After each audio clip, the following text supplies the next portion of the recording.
Good morning mga ka-excellence, mga katukan. Nandito tayo sa JSP Game Farm dito sa Bacolod, sa may Bago City, Negros Occidental. Pinasyalan natin yung farm ng ating kaibigan si Val Perido. Yan, nakita nyo naman sa background ang kanyang manukan.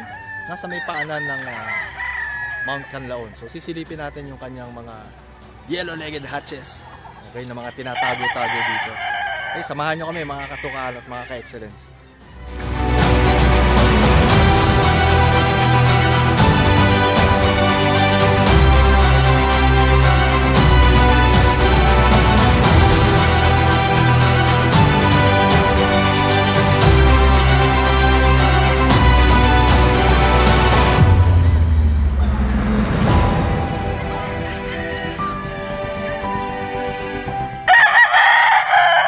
Yan, isa sa mga yellow-legged hatches na napili natin at ipapadala natin ito sa Manila. Siyempre, gagamitin natin sa mga big fights doon.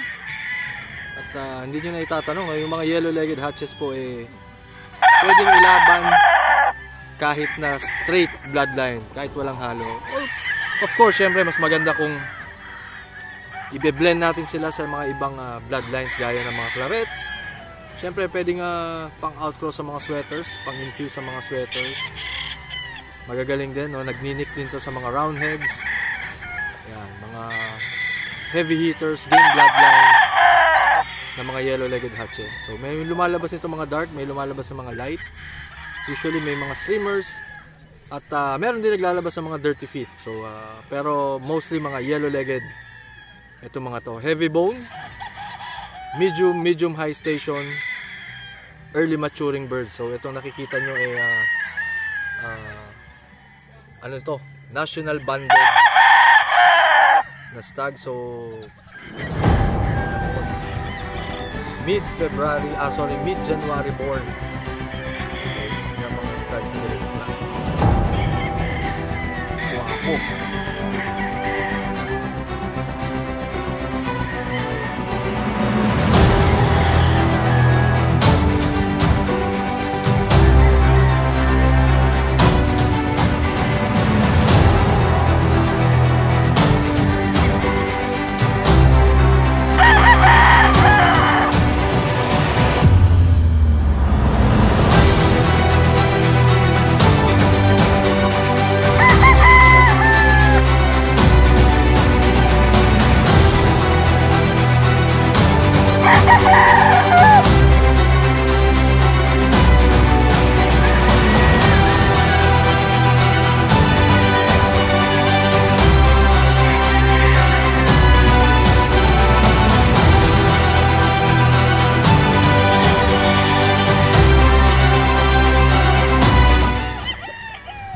So ito mga kasabong ay isang yellow-legged hatch din na straight comb family.